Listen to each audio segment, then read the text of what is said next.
In the beginning, there was nothing. No light, no sound, only silence.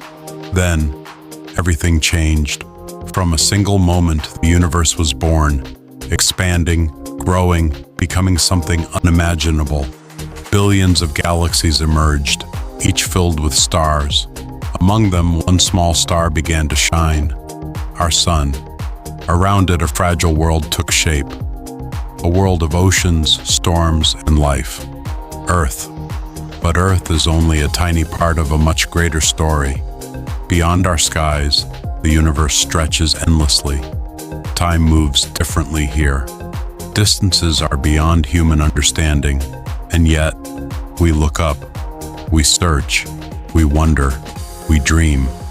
From the first gaze at the night sky to machines traveling beyond our world, humanity has always been drawn to the stars, because deep inside, we know the truth.